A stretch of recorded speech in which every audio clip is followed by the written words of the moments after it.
18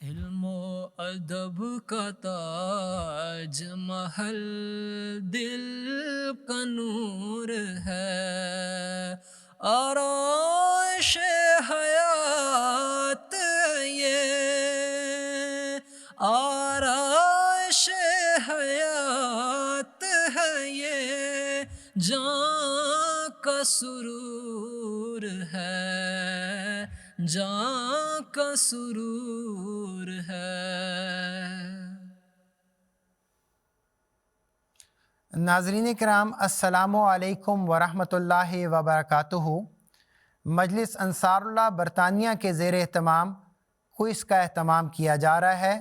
آج اس تعلیمی کوئز کے سلسلے کا یہ دوسرا پروگرام ہے۔ ابتدائی طور پر 6 کوالیفائنگ راؤنڈ ہوں گے، جن میں سے 6 ٹاپ پوزیشن حاصل کرنے والے انصار سیمی فائنل میں جائیں گے اور 3 انصار وہاں سے فائنل کے لیے کوالیفائی کریں گے۔ ہر پروگرام میں 3 کنٹسٹنٹ یعنی 3 ناصر بھائی شرکت کریں گے۔ اس مقابلے کا نصاب قرآن کریم کے پہلے پارے کا ترجمہ ہے اور اس کے ساتھ ہی تفسیر صغیر اور ترجمۃ القرآن حضرت خلیفۃ المسیح رابع رحمہ اللہ کے تفسیری نوٹس بھی نصاب میں شامل ہیں۔ آقا و مولا حضرت محمد مصطفیٰ صلی اللہ علیہ وسلم کی سیرت و سوانے پر مشتمل کتاب دباچہ تفسیر القرآن اور سیدنا و امامنا حضرت مرزا غلام احمد قادیانی علیہ الصلوۃ والسلام کی کتب رسالہ الوصیت، نیز گورنمنٹ انگریزی اور جہاد، اور اس کے ساتھ ساتھ ہم اس پروگرام میں سیدنا و امامنا حضرت خلیفۃ المسیح الخامس ایدہ اللہ تعالیٰ بنصر عزیز کے خطبات جمعہ کے کلپس بھی شامل کریں گے، جن سے سوالات پوچھے جائیں گے۔ ہر پروگرام میں 3 راؤنڈز ہوں گے۔ کوئز کا آغاز کرتے ہیں اور اپنے آج کے پروگرام کے مقابلے میں حصہ لینے والے انصار سے تعارف حاصل کرتے ہیں۔ میرا نام مجید احمد ہے اور میں فضل ریجن سے ہوں، اور آج کل ماسک ساؤتھ میں سیکٹری تربیت اور وکالت و ابشیر میں بطور والنٹیئر خدمت کی توفیق مل رہی ہے۔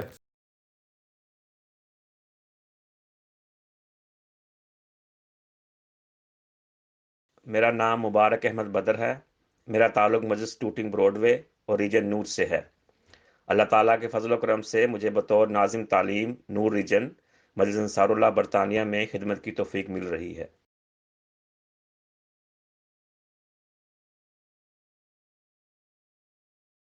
خاکسار کا نام نعیم احمد طاہر ہے، مجلس سلاؤ ہے اور ناصر ریجن ہے، اور خاکسار کو مجلس انصار اللہ ناصر ریجن کے ناظم اعلیٰ کی طور پر خدمت کی توفیق مل رہی ہے۔ جزاکم اللہ۔ ناظرین کرام، مجلس انصاراللہ برطانیہ کے تحت تعلیمی کوئز کا سلسلہ جاری ہے۔ اس سلسلے کا دوسرا پروگرام کا آغاز ہوا چاہتا ہے، اور اس کے پہلے راؤنڈ کے آغاز کرنے سے پہلے راؤنڈ کا مختصر تعارف کروا دیتا ہوں۔ یہ ملٹیپل چوائس سوالات پر مشتمل راؤنڈ ہوگا، جس میں سوال اور 4 ممکنہ جوابات پڑھنے کے فوراً بعد 10 سیکنڈ کے اندر درست جواب کا انتخاب کرنا ہوگا۔ درست جواب کی صورت میں 2 نمبر ملیں گے، جبکہ غلطی کی صورت میں کوئی نمبر نہیں ملے گا۔ آئیے پہلے راؤنڈ کے سوالات کا آغاز کرتے ہیں۔ مجھے امید ہے کہ ہمارے کنٹسٹنٹس اس کے لیے ریڈی ہوں گے۔ اسکرین پر نگاہ رکھیں۔ پہلا سوال آپ کے سامنے آنے والا ہے اور آپ نے اس کا جواب اپنے سامنے لکھ کے ہمیں دینا ہے۔ پہلا سوال اس وقت اسکرین پر آپ کو نظر آ رہا ہے۔ یہ دباچہ تفسیر القرآن سے ہے۔ عزرا نبی اور اس کے 5 ساتھیوں نے 40 دنوں میں کتنی کتب لکھیں؟ آپشن اے 201، آپشن بی 202، آپشن سی 203 اور آپشن ڈی 204۔